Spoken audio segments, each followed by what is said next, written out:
All right. Hello, everyone. Thank you for joining us at Startup Grind right here in Grand Rapids, Michigan, in the Great Lakes region of the United States. And today we have a fireside chat with Jim Roberts. He's of Jim Roberts Enterprises. He's a resident and a long-standing champion of the Michigan ecosystem, and also working very hard towards issues of equity. So the title of this event here is using the color green to move the dial on DE&I. Jim, so glad to have you. Thank you for the generosity of your time. No problem. No problem. And I imagine Startup Grind is a fairly new organization to you. That is correct. I've just starting to poke around a little bit. So sure, yeah. So for the benefit of everyone else, yeah, Startup Grind, we have about 3.5 million members, mostly tech entrepreneurs, technologists, people in ecosystems around the globe. 600 chapters, 125 plus countries, and growing. And a lot of what we talk about are issues that are topical within our individual ecosystems. But as you and I spoke about before the event, and while we're putting together the topics, what we're discussing today is more than just what's affecting our local ecosystem. And there's certainly ecosystems around the globe that are facing the same problems of equity and the challenges that we have, right? Correct. Yep. Maybe we could start with a little background and some history on you, who you are, and where you come from.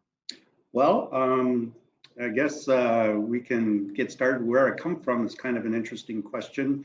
My father was in the U.S. Air Force, so I was actually born on a military base in the Philippines at Clark Air Force Base, and we moved around quite a bit when I was younger, but I consider Muskegon, Michigan to be my hometown. And went through university at the University of Michigan in engineering, and then worked for the state of California, then for the Commonwealth of Massachusetts, then for the state of Michigan, and then went into private practice and worked for an engineering firm, and then C.B. Richard Ellis, which is the world's largest commercial real estate firm, and along the way picked up my MBA from Michigan State. And then about 17 years ago, decided that I wanted to pursue, being a business owner. And now I own 3 companies. I have Jim Roberts Enterprises, which is a consulting business, and it's also a holding company.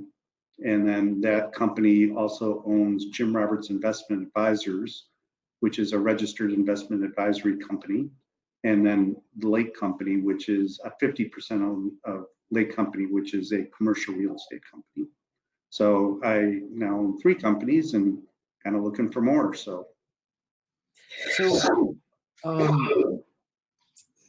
having such a history in entrepreneurship, and did you get bit by the bug because of exposure through family at all, or like how did you get involved?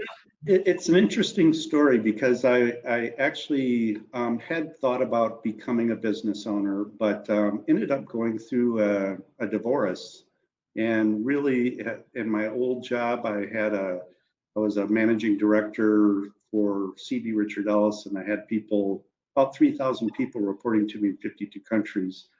And I was just always traveling and didn't really have control of my time. So I wanted to spend time with my children. I've got a daughter and a son, and it was an opportunity for me to take more control of my time. And also I was looking at the money I was making for my company, and I was like, well, why can't I do that for myself? So I took the big leap of faith and started out and took a 90% cut in pay to get it started. And 17 years later, here I am. So, well, when you're working with an organization like C.B. Richard Ellis, and especially across the globe, you are in touch with, and you get to a really great view at a ton of other entrepreneurs and what they're doing, right? And a lot of other businesses. Yeah, it was really kind of interesting because of the job that I had. I met a lot of people around the world and around the United States. And so when I first started my company, I already had a presence with them. So, the networking was a little easier for me because it wasn't a cold call. They knew who I was, and I had, some credibility within their eyes with the work that I'd done before. So I actually had a lot of people that would just contact me for help. Um, and so when you returned home, how soon did you start getting tapped for a bunch of board positions and the further roles within the ecosystem? It was probably within the first year. There's, here in Michigan and even in the Midwest, there's just not a whole lot of, especially on the west side of the state, there's not a whole lot of people of color that own businesses. And so, most of the concentration of MBEs, minority business enterprises, are in Southeast Michigan and the Detroit area. And so, but I've been involved with stuff before I started my own business. I was actually president of my graduating class at the University of Michigan. And I had served on the board of directors for the Engineering College Alumni Association. So I was involved with stuff, before I became a business owner, but it seemed to open up more opportunities with people wanting me to, serve on their mostly nonprofit boards. Mm-hmm. And what was there an interesting story or time or an evolution that you can talk about, like that steered you really towards being a strong advocate, not just for business and economic development for the state or your region or your town, but really with a focus on equity for minorities and representation? Yeah, I mean, there's probably a lot of different things that have opened that door. I think probably one of the earliest was when I graduated at the University of Michigan and gave a speech at graduation, and I was up on stage with some very famous people, and that was a very eye-opening experience. And then I took my mother up north because I was moving out to California, and she wanted to go up to north to a festival, and we went to that festival. So one day I'm, speaking on stage to a whole bunch of people at Chrysler Arena. Next day I go into a convenience store to buy my mother a Coke, and I put the soft drink on the counter, and the guy looked at me and goes, "So son, how many lugs of cherries did you pick today?" So it's very, the differences are amazing. I have a sports car. I've been pulled over by the police, and at one time had a service revolver drawn to my head because I was told I didn't look like I could afford to drive that kind of vehicle. So, there's a lot of people, business owners of color, that have encountered stuff like that. And I just think it's incumbent for people who have,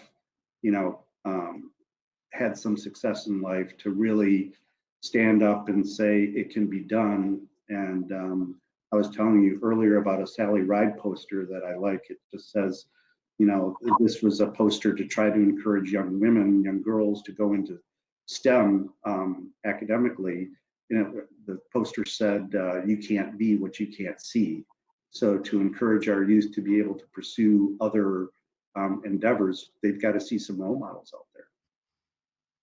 So that you and I are with one another is because of a project that I'm helping launch here in West Michigan, and you're nominated as one of the most influential minorities in business. And you also you serve on the board for the Michigan Minority Business Development Council. Yeah. And then you've served with Hispanic Chamber and a variety of other roles. Can you tell us about some of the of that work and what really gets you amped and excited? Maybe some success stories. Yeah, I think one of the big things that I've really been trying to work with, the Michigan Minority Supplier Development Council is a great organization. It's the largest of a series of 23 councils across the United States, and it's part of the National Minority Supplier Development Council. So the main point of being a member is to try to encourage work between corporations and minority business owners, and minority business owners to other minority business owners. So just in Michigan, we have over 1,200 registered certified MBEs, and probably, I think, maybe around 200 to 400 corporations that are active members. And one of the things that I've encountered is that most of, when we talk about an entire ecosystem, most of the work right now for minority business is not across the entire ecosystem. It's in what I call the commodity space, stuff that's, whether it's, janitorial supplies or things where there's not intellectual capital with it. It's kind of a safe zone for people to be in. And, which is great. I fully endorse we need to be in that space, but we also have to have more corporations doing business with professional services and intellectual capital space. And that's something we don't have. In fact, my registered investment advisory firm is the only one that I'm aware of in Michigan that's certified as a registered investment advisory firm. I did some statistics for a presentation last year, and only 6 to 8% of all financial advisors in the United States are people of color. And the ownership of a financial advisory firm is maybe a fraction of a percent. So when you look at how much wealth is in the United States, and probably less than 4% of it is being managed by people of color. So you have to have an entire ecosystem, involved to really move the dial. And that's why I like that term. We're going to create opportunities. The best way to get rid of discrimination is through the color green. You got to grow, the generational wealth within the people of color community. And are there efforts to grow the membership of these organizations, or you're also saying they're not even out there in Michigan to become memberships? Correct. I mean, we're starting to see more opportunities, but it's one of those things that what comes first, the chicken or the egg? And I've talked with corporations that have said, well, for us to be able to manage, to have somebody come in and manage our funds, they have to have been in business for 10 years. They have to be a certain size. They have to have other clients that are our size or that are like us. And I'm telling them, there's unintended consequences to your screening criteria, because if you use that criteria, my company will never reach there, because if I'm the only one, how will we get there? So it's an interesting conundrum. And how have you had success in overcoming? So that sounds like a systemic barrier, right? Like it's somewhat arbitrary too. It's like, well, the rules are what it says here in the rules. I'm so sorry. Do you have some advice maybe for those that are experiencing those kinds of barriers and how to overcome them? Yeah, well, in some cases, it turns out what I've ended up doing is just not doing very little business with the corporations. I do business with other minority business owners. So I looked at a totally different sales channel, and it's worked out well for me. But it's one of the things that I talk to other minority business owners that say, if you go down that path, what are you doing as a business owner to help the ecosystem? So I've put a policy for my company that a goal that 50% of our controllable spend will be with other minority, women-owned, and veteran-owned businesses. And I've had that policy in place for probably 6 or 7 years. And each year I've beaten my goal. And actually this year I'm over 90%. So I try to, walk the walk that I, am doing the same thing. And with these example, other entrepreneurs, I imagine they come out of the woodwork to ask you how to implement these types of policies in their own practices. Is that correct? Well, a lot of the entrepreneurs are more interested in, how do they, as all entrepreneurs, how do they get that revenue stream started? So they're not thinking about what they're doing, for their own supply chain. They're worried more about that top line revenue growth, which, I understand, been there, done that. But to really set a system up and to, be successful, I think you have to look at the whole big picture.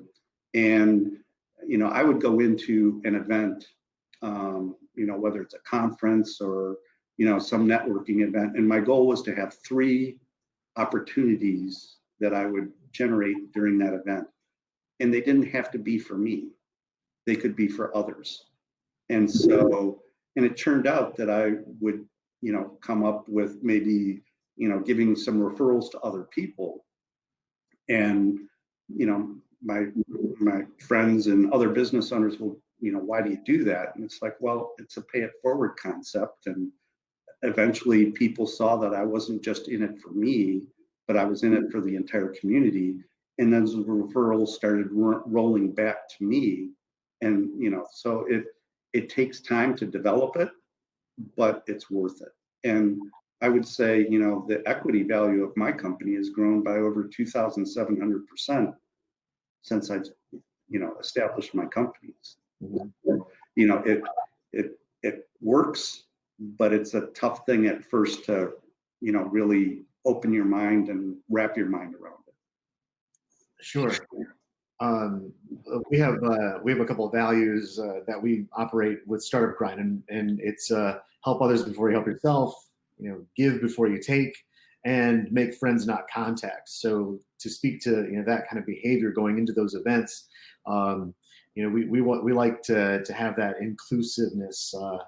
Just embody everything that we do. And you're right. It ends up paying out in dividends in the long run, right? Yeah. Well, and I think even part of it is not just where you have, you join a board or you join a group. I tell people that you become active, because if you go to a networking event and you sit in the last row and you eat a donut or whatever, they have there, people aren't going to see you. But if you're a leader, and you're on a committee or you're on a board or something like that, people will see your name, and it helps lend credibility that they see you're not just in it for yourself, but you're trying to help others, and people will be more open to give you opportunities as well. That's great. I kind of want to talk a little bit more about the session title. I'm using the color green. And since that is your phrase, I saw that in some of the questions that you submitted for your nomination. And can you speak to why, what made you have to come up with that? Are there people that you've been consulting with, organizations that you've been moving in a direction for diversity, and you came to that opinion? Yes to all of the above. Yeah. When you look at DE&I and the business community, the minority business community, access to capital is very hard for people of color. We don't have the resources that other people do. And when you look at, even the political or social activities that have happened in 2020, if you go back in history and you study history, when a immigrant group comes to the United States, a lot of times they're treated poorly because they have no friends, they have no connections, they have no money. But as they grow their wealth, they become more influential. And I have been saying for years that I think in diversity and inclusion, the equalizing color is green. We have to build generational wealth. And when a economic or ethnic group has more wealth, they're treated differently. And a lot of times, I'm part Native American, I'm also part Hispanic and part Caucasian. But if you look at the Hispanic culture, we've never been a culture that invests money. It's always been, you pay your debts off, or you don't have debt. So if we want to grow wealth, we have to look at, kind of how do we, adjust within our culture to be able to do that. And so I really do think that the more that we can do, build that wealth, it will make a difference. And I'll give you an example. When I was first starting out, I approached several different banks about getting approved for a line of credit so that I can, handle cash flow. And, here I came out of a corporate job where I was managing 3,000 people and had a budget of about $500 million annually. And they basically told me, no, I didn't have the chops to do it. And so I went ahead and did it. And now I'm, pretty successful in what I've been able to do.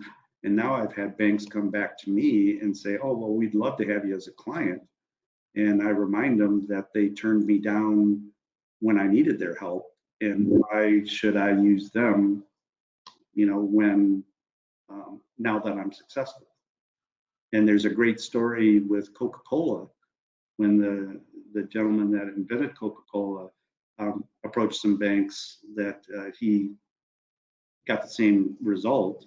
And so he basically did his off of cash flow and things of that nature, and obviously built a very successful company. And to this day, as I understand the story, Coca-Cola will not do business with the bank that turned them down. So it's an interesting situation. And I think banks have to, and lending institutions have to understand, that they have to manage risk, but the best way to have no risk is to have no companies or no clients. So, and it is a different thing now that when I started 17 years ago, people were, kind of like, well, will he make it? Will he not? And all that type of stuff. And now that I've had people say, well, even like the financial side, well, I did it off of cash flow. And now they're like, well, how did you do that without us? It's like, well, we don't always need help. It'd be nice to have help, but we can succeed on our own. We're primarily in the tech space, so that's often a discussion when people are talking about raising money. It's like, well, one, do you need to raise money, or is it a function of you just want to get further faster, or retain some autonomy and grow slower on cash flow? So with your deep background, being the ecosystem champion and builder yourself, this has been a remarkable year for lessons for a lot of people. Those in your ecosystem, I'm sure, are coming to you all the time looking for advice.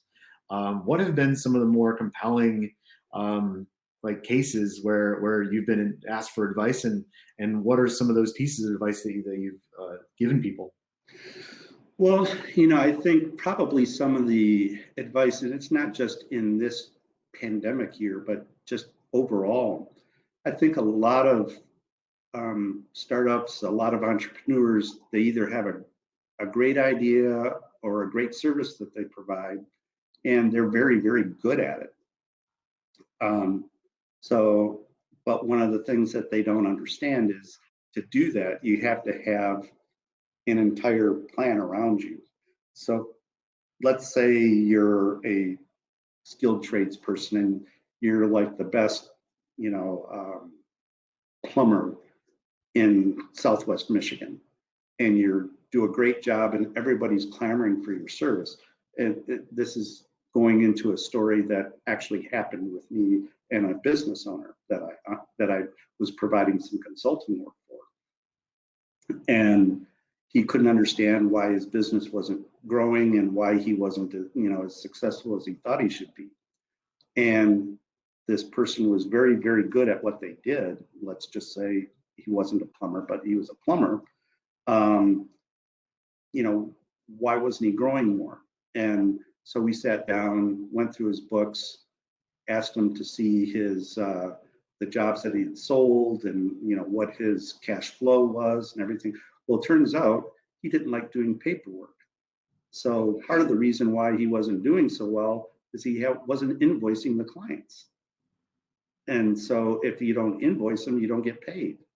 He goes, well, I don't like doing that. Well, I'm like, well, if you don't, you're not going to have any cash flow to buy supplies for the rest of the stuff. And so, you have to understand that there's going to be parts of the business that you don't like that you're going to have to do, whether it's billing or whether it's, keeping records or, whatever it is. If you're a restaurant owner, you may love to cook, but, if you're starting off, you're going to also have to clean and do all the other stuff. There's the front of the house, the back of the house, and all that type of stuff. So you got to have a plan for the entire business operation. And most people don't.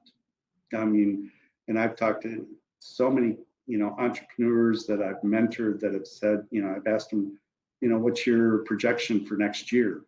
What's your pro forma? And they look at me and go, huh? What's that? So they don't even understand their financials. And that's a key thing. If you want to be a successful business person, you have to understand your financials. And yes, some people will dish it off to their accountant, but if you don't understand what the accountant's doing, then how are you going to be able to make adjustments to your operation? And quite frankly, I've seen several people that have had counts of embezzlement where they've had to worry about that because they weren't following their financials. Mm-hmm. So understand your financials, have a plan for everything, not only your sales, but your marketing, your operations, and have that on a 1 year, here's what we're going to do this year. What are you going to do in 2 years, 5 years, and have some accountability for yourself. How are you going to hold yourself accountable for that? I have a saying that says, if you're not measuring it, you're not managing. Mm-hmm. So those are things that I do share with people, being active. And then as you grow, you get past that startup stage, and then you get into, more of a growth stage. I've had this conversation with several entrepreneurs as well that I've worked with. How do you delegate and, release control to others so that you can free yourself up to do, more work at a higher level? And a lot of times where, you go back to that plumber issue, well, they want it done this specific way. And said, well, that's great, but if you're only going to allow people to do it your way, then you're only going to grow to a certain level, and you're not going to grow anywhere past that. You have to learn to hire people that are just as good or better than you, and let them do it their own way, and find ways to, have them be accountable, give them goals and objectives, so that you can all grow together and be successful together. So, on the topic of like talent and talent development, a lot of our community is in the process of taking their idea and they're scaling. They're in the early stages. So how do you hire? Well, I tend to look at people when I was in the corporate world, and I had the 3,000 people that were working for me. I mean, we had a lot of people that would come and go. And so I was a very strong proponent of develop a job description with here's what you need and here's what, here's how they're going to be held accountable. And then I would go out and look for people. And sometimes it was non-traditional, ways of getting people in. I looked for, not only was the person educated in that area, but what were their, their personal tendencies? What were they what were they good at? What were they not good at? And, I would if somebody was an accountant or bookkeeper, I wanted people that, had leaned towards very detail oriented. But if I had a salesperson or somebody that was more of a marketing role, I was looking for something that, somebody that was more gregarious or, had more of an outgoing personality. And then when I bring my teams together, I'd tell them, here's why I hired you. Here's what I think your strong suits are. And I would tell people, it's like, okay, your marketing, your operations, you're not always going to agree with each other, and you're going to have disagreements. You don't have to like each other, but if we're going to all, be successful, you have to understand why, what makes them successful will, maybe be somewhat annoying to you, but vice versa, because we all have different roles and different responsibilities, and what makes one person, good at their area would make them bad in another area. So trying to get people to recognize that we're all interlinking pieces, and we're not going to all look at things the same way, but if we build mosaic picture, you can have lots of different, pieces and parts, and they fit together and they make a beautiful picture. And so like an analogy there, obviously related to the topic that we're talking about, and so you're in St. Joe, a smaller community, Southwest Michigan. If I have a firm, I'm in your community. I now have a resource by knowing you, and to help diversify my supplier network and my supply chain. Are there challenges to sourcing and hiring a diverse team? Taking your existing advice, like what are some good ways that I can try to get a balanced team? Yeah, well, you have to be deliberate.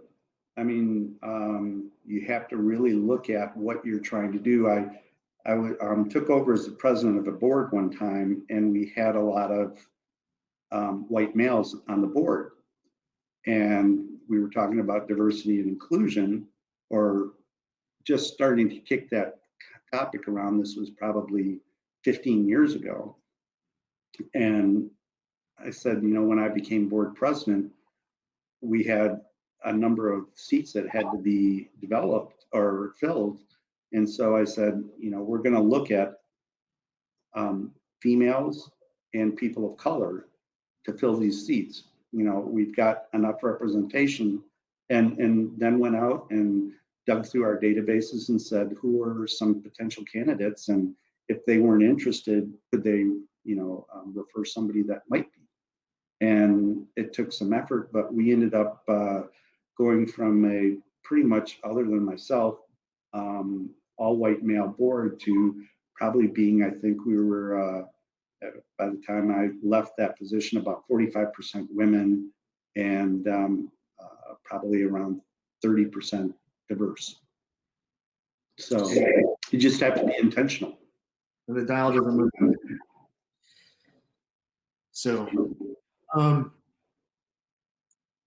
I'm interested in spending a couple minutes on what you what your feelings are for how we're going to be looking in the next 6-12 months for. I want to know a little bit about what you're thinking about for Southwest Michigan, and then in Michigan in general, and then specifically with like the opportunities that you see for your ecosystem locally, and then for Michigan Great Lakes. Yeah, well, and I think even, not just the regionally, but across the country. If you go back, to 2007, 2008, where we had the Great Recession, I think there's going to be a lot of opportunity coming up, probably starting next summer, as we see the vaccines distribution taking hold. I think some of the dates that I'm hearing is that it should be available for general public, probably April, May timeframe. So once we get to that point and the vaccines are distributed and administered, the economy is going to start opening up. It's going to be very similar to what happened back in 2008, where we had a number of companies that didn't survive. And I would just tell some of my colleagues, because that's actually, right towards the start of when I started my business. And, a lot of people were seeing, dire, things are going to be bad or whatever, and not dismissing that. But I tended to look at it as an opportunity, because if I can survive this, look at, the opportunity, that's there afterwards. So if you're in a, whatever type of business you're in, and half of your competitors went away, and then, the pandemic comes, ends, or the Great Depression or the Great Recession ends, all of a sudden that, consumer consumption opens back up, and the spigot opens up.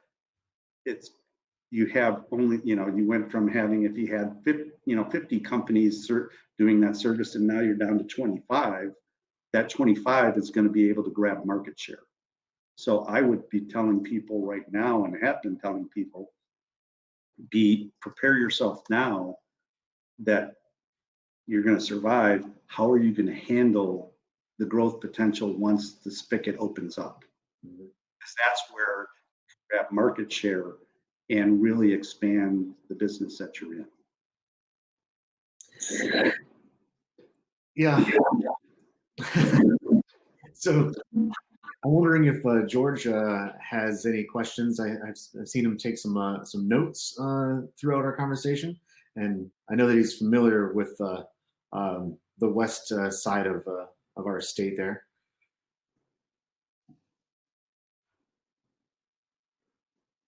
He's on mute. Well, first of all, I would like to thank Jim for giving us what I would call the primer for any aspiring entrepreneur. I noted a couple of observations that you highlighted. One, when immigrants come to the United States, they bring with them non-financial wealth. I've discussed this with Corey on a number of instances, and this wealth is an endowment that consists of family, faith, health, skills, and education, both formal and informal, and philanthropic participation. In other words, building the village. Mm-hmm. Once you have built the village, then you can raise the child, which is going to be, to some extent, all this endowment enhanced with the new world and with capital. And that brings the second point, that the process of insiders accepting outsiders, or of outsiders being accepted by insiders, has always been very difficult. And then you look at the last 3,000 years of human history, and you will see that color has not necessarily been an issue. Attitude has been an issue. In other words, if you go back to the Roman Empire, the Greeks, the Babylonians, and so on and so forth, you will see that, of course, the locals had an advantage, but outsiders were always able to prosper, provided they were able to add meaningful contribution to the societies. And I think that this is an area where you hit the nail on the head by looking at minority businesses. Just Corey knows that I work with Gil Amelio. We're setting up Beneventure Partners, a fund investing in new technologies. And one of the things that is very clear is that the next generation of insiders are going to be all these minorities that have been coming to the US. And some of them are still located in Tel Aviv, in India, in Bangalore. They're located in Singapore. They're located in Johannesburg and Monterey. And one of the advantages that Corey and I have had over the last 8 months, by interviewing chapter directors around the globe, we see that, we feel that insiders, outsiders are no longer valid classifications. And your color green is a wonderful idea. It's the color of hope in my mind. Mm-hmm. The second observation I would make is For some reason, the success of the financial sector over the last 40 years or so, barbarians at the gate, the takeover of RJR Nabisco, aggressive M&As and all that created the impression that capital is easy. It's out there. It's only a question of extending your arm and you'll get it. Well, that's far from the truth. Raising capital has always been difficult. And it takes committed individuals, committed to their views, committed to understanding the plan to raise capital successfully. So we, as someone who has experienced the idea of raising capital, the best thing we do is to coach these young entrepreneurs, as you very rightly said, create a plan, be accountable to the plan, have milestones, make a picture of where you want to be 5 years from today, and bring it down to tasks that you need to make today in order to reach your goal 5 years from today. Yep. And let me jump in while you're talking about that. One of the things that I forgot to mention is that when I talk to those people, I tell them to think about their business plan and how they're going to, model it together. Think about it not only as how they would think about it, but think about how a underwriter who was at whatever, whether it's a bank or a venture capital fund or whatever, how is that underwriter going to look at it? Because they're interested in getting paid and what their return is going to be. So understand what your capital lender is looking for so that you're both on the same page. Regarding raising capital, one of the foundations is keep on looking for the right source of capital. Do not take money from anyone who gives it to you.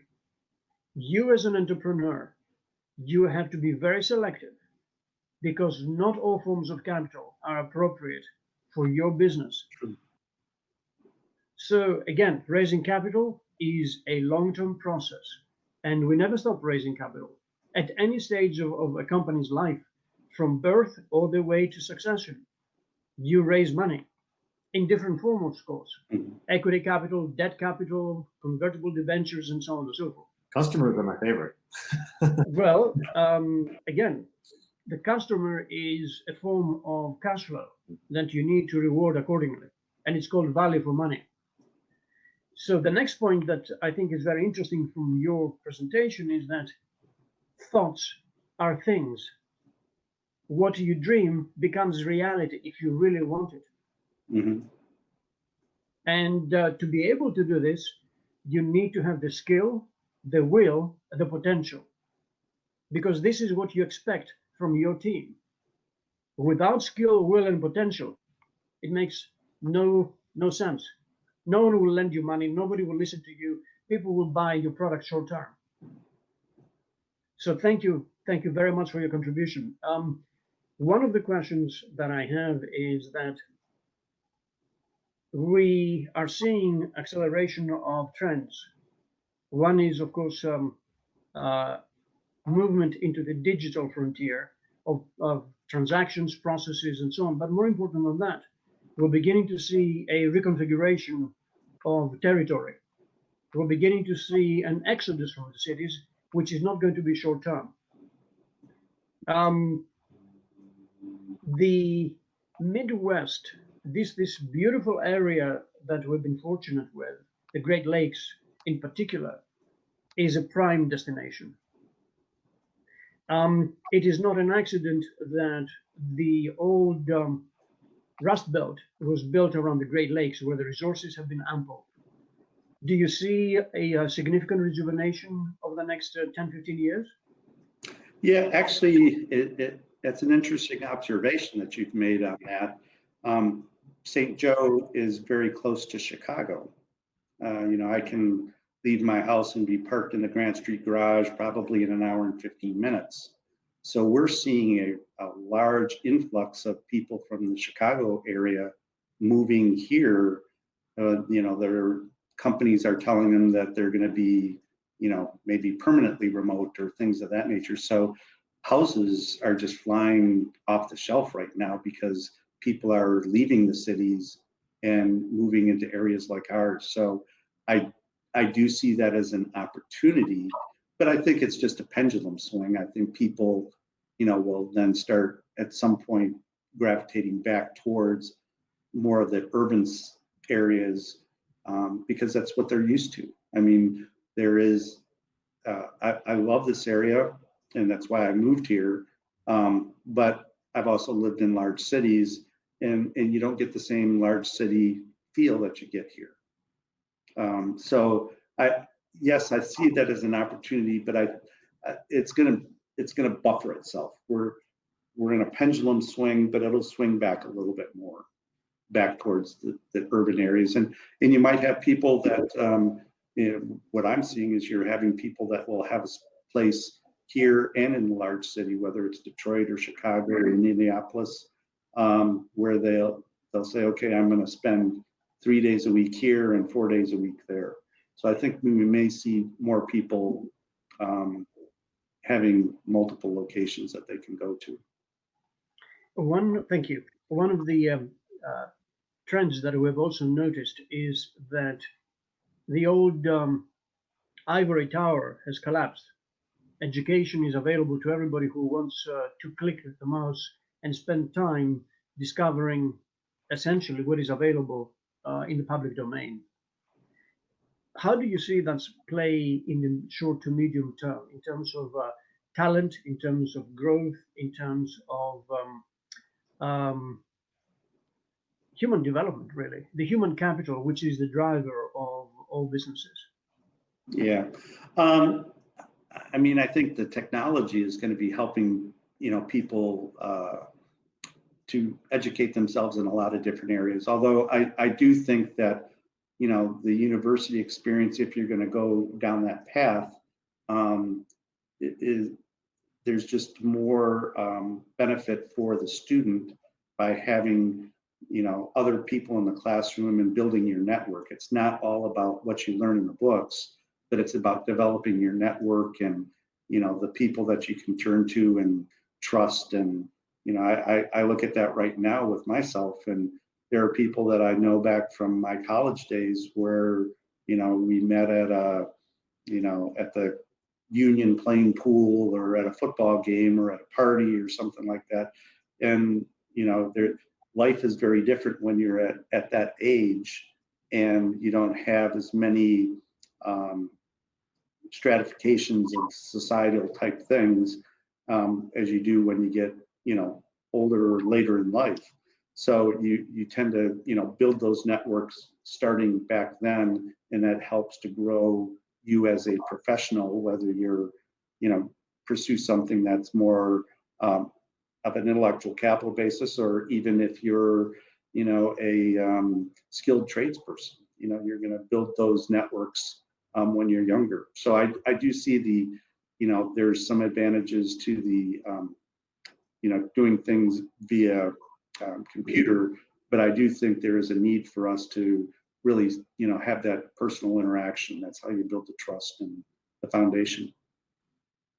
Thank you. Thank you very much for your presentation today. Yeah. So Jim, I just have a couple last questions here. Now, who in the ecosystem, and so even Startup Grind globally, what kind of people are you looking to meet? Like, who should be reaching out to Jim Roberts? I have a lot of people that reach out to me. One of the things that I've been really kind of thankful for and very interested in is I've had a lot of younger people on my investing business, kids that are in their teens and early 20s saying, how can I invest now so that when I get to be, retirement age, I have more options. So, in the investment side, I've enjoyed, working with and teaching younger people how to invest. So I really like. One of the things that I've been trying to do with my clients, I work with a lot of business owners, is I also, there's the concept of, exceeding expectations. If somebody comes to me and they say, Jim, I want you to manage my investment portfolio or help me with my consulting work with growing my business, I want to do that part, blow it out of the park and just do it well. But how can I help them? I'll spend some time, just in conversation with them, saying, what are some of your pain points that you have no effect on me? Are you trying to meet a specific company? Are you trying to, get a different vendor? How can I help you to grow your business, whether it's on a top line growth or an operational issue? And when I've been able to do that, they've been more successful, and then they turn around and they'll refer people to me. So I spend very little of my time marketing because of the network that I've grown. So, so people that would call me are, people that are interested in my helping them with their, consulting business.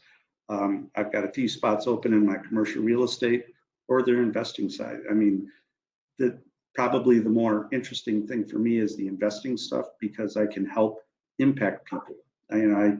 When I was with CB, I did a project where I saved a company over $50 million to their bottom line. I mean, not so if you were to take out, what it would take for them to make $50 million with all the added, expenses and stuff of what they did, it was a very big number, and they were very, very happy.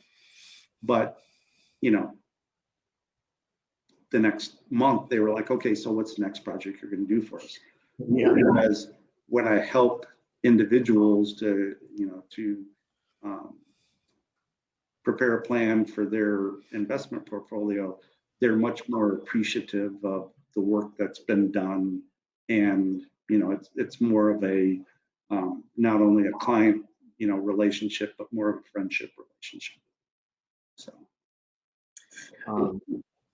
Cool, thank you. And then the last question is, for those that are going to be watching this recording and understanding the topic about the color green, and that's the best way to move the dial on DE&I and belonging. Can you give us all one or two challenges to help move that dial? Yeah, be intentional. I mean, that is one of the things that even if you're not an entrepreneur, but you're working at a corporation, and I'll take maybe a couple steps back on this. A lot of corporations are looking at DE&I, and they're looking at it mainly from an employment standpoint. They want to hire more people, within their company, and which is great, but they see DE&I as just talent acquisition. And it's not just talent acquisition, because there's an ecosystem that goes around it.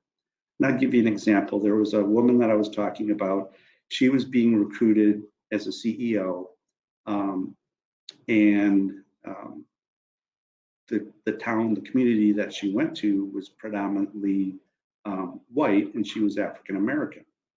And they gave a whole bunch of here's the reasons why you should want to move here. And then she ended up passing on the opportunity, and it was good job, good money, and all that type of stuff. And they were asking her why she didn't take the job, and she was very matter of fact saying, well, you know what, I would have had to have driven like 45 minutes to an hour away just to find a hair salon that could handle doing my hair. The types of foods that I like, I'd have to go another 45 minutes in a different direction. There was nothing around me that, was inclusive. So it's not, to attract the talent, you have to have an area around you where people are going to feel comfortable and accepted and wanted. Mm-hmm. So if companies are out there looking at it strictly as a talent acquisition, they're not going to, they may get people to move there, but their problem is going to be retention. How do they get them to stay there? So you have to look at it as the entire ecosystem, your suppliers, the people that are around you and around your community. Yeah, I like the challenge of considering the whole ecosystem. We see small examples with what's happening, like with Nasdaq and bigger companies like Blackstone and other than that. But George, do you have any last comments or a question for Jim before we let him go for the rest of the day? Point number one: retention. Absolutely. You cannot build diversity. You cannot build the next generation of intellectual infrastructure by paying lip service. You need to assess your values first and foremost. Point number two, we're seeing a massive exodus from from the East Coast, especially New Jersey towards the Midwest, of big giants. New York Stock Exchange is thinking about moving either to Texas or Florida. Goldman Sachs Asset Management is thinking of the same. I'm wondering whether Jim thinks that this is more of a longer term perspective where we're going to see a new demographic slowly emerging in the US. Yeah, I mean, we've always seen people move from one place to another. In fact, I was living here in Michigan, and my office actually was in New Jersey for almost 2 years. So, you know, I was doing that commute back and forth to the East Coast.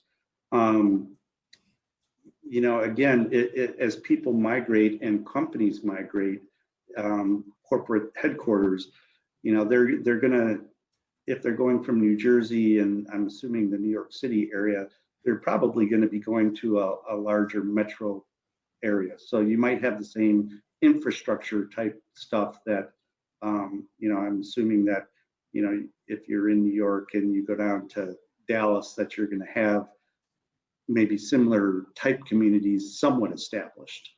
So they, you know, if you have, actually, I'll use Chicago. One of the largest communities in Chicago is Filipino. It's actually the second largest population of Filipinos outside of the Philippines is in Chicago. So you have a lot of people that will tend to come to that area as Filipinos because they feel welcomed. So if these urban areas have cultural centers or cultural networks already established, it'll be easier for those companies to move. But if they don't have it and they have people of color and different cultures moving to that area, they may move. But again, it goes back to the retention. How long will they stay? Last question related to this. As a fiduciary, as an advisor, do you find that you have a competitive advantage being in, so to speak, the periphery? That's an interesting question. I think where I have a competitive advantage is there are a lot of, because there aren't a lot of people of color out there doing investment work, that people of color want to talk to somebody that understands their experience. So if you go to a white male, they're going to look at it very differently than somebody like myself. So there's a lot of times where I've had people that have just said, you know, I want to, you know, talk to you, Jim, and I'll tell them, you know, be upfront and say I can help you or I can't. But I think the competitive advantage is there aren't very many people like me out there, and so people trust, you know, going to a person of color as a investor if they're a person of color. So I think that does give me a bit of a competitive advantage within that community and with that subsector. And the interesting thing is, in 2043, the demographics of the country change, and the minorities become the majority. And if you are an investment firm, and that's why they're trying to recruit so hard in this demographic, is that they see the population shift and they know people feel more comfortable. And if only 6% of the advisors out there are people of color and the population shifts, what do you think is going to happen? And the more interesting thing out of that is, out of the financial advisors that are out there, 45% of them are nearing retirement age. So you're going to have a huge vacuum of lack of people to actually take that, role on. So it's going to give me a competitive advantage in the future as well. Thank you, Jim. I appreciate you. And as we always say, if there's anything that Corey and I can do to help you, please let us know. Oh, same thing. If there's any way I can help you guys. Actually, it was interesting that one of the people that's on the call actually had already contacted me, and I was trying to help him get connected to a potential customer. So if there's something I can do to help people, just let me know. Great. I know that Cal just said that he got his mic to work. Do you have a minute for him to weigh in super quick? Sure. Hopefully you can hear me. Can you hear me right now? Cal, you there? Hang on. I'm trying to get the microphone setting to work, but I see the little icon says he is, but all right. Anyway, I guess we'll wrap it up there. Jim, thank you again for being generous with your time and joining us today. George, thanks for joining from Oklahoma City. Good to see you. And I look forward to connecting you again and tracking what's going on with you. Thank you so much. Thank you. Okay. And to all the entrepreneurs out there, good luck. Good luck. Yeah, hold on. Plan, and good luck. Cheers. Have a good afternoon. Bye-bye. Okay. Bye-bye.